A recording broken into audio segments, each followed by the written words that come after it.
এই তো এখন আমরা আছি দীঘার হোটেল মোনালিসা ইন, আর হোটেলটা ছিল ভীষণ সুন্দর। আর আমরা এখন এই তো হোটেলে এসে একটু ফ্রেশ হয়ে নিয়েছি। কটা বাজে তখন? একটা, এখন 5টা, তখন যখন এলাম 1টা।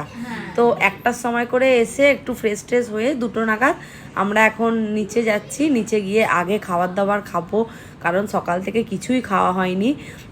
অল্প স্বল্প খেয়েছিলাম সবাই মিলে, একটু মুড়ি চপ, তারপর হচ্ছে লুচি আলুর দম, কিন্তু সেটা পেট ভরে খাওয়া হয়নি। তো এখন বাজে প্রায় এই খাবার অর্ডার দিতে আর কি খাবো সেটা ঠিক করতেই হয়ে গেছে অনেকক্ষণ।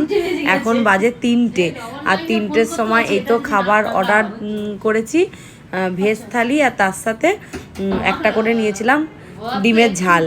তো খাবার দাবারগুলো ভীষণ ভালো ছিল, সত্যি কথা বলতে কি গরম গরম ভাত দিয়েছে, একটু ওয়েট করতে হয়েছিল, কিন্তু ভাতগুলো ছিল ভীষণ গরম। আর ভাত সাথে ছিল আলু ভাজা, স্যালাড ছিল, আর 2 রকম সবজি ছিল।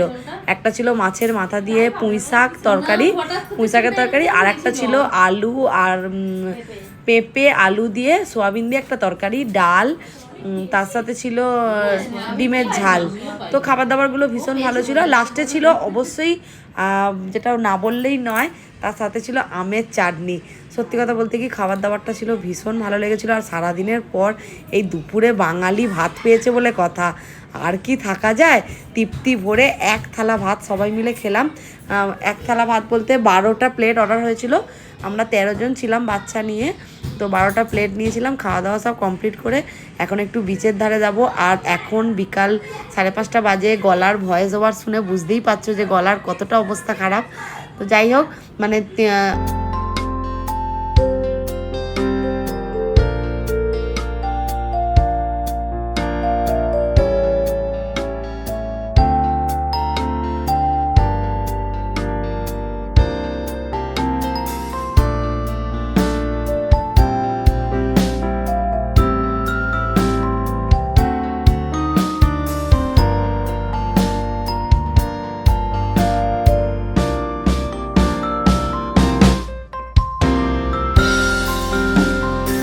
আমের চাটনিটা ভীষণ ভীষণ ভীষণ টেস্টি হয়েছিল। আর এতটাই গরম হচ্ছিল সেই সময় টকটক আমের চাটনিটা, টক মিষ্টি আমের চাটনিটা কিন্তু দারুণ লাগছিল খেতে। তো এখন এই যে খাবারটা খেয়ে এখন চলে এসেছি একটু সমুদ্রে। খাওয়া দাওয়া শেষ করতে 3:30 বেজে গিয়েছিল।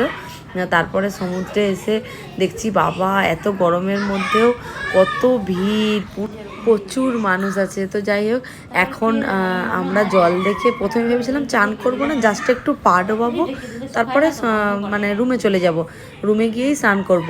কিন্তু জল দেখে বাচ্চাগুলো আর থাকতে পারলো না, বাচ্চাগুলো নেমে পড়লো, তার সাথে আমরাও।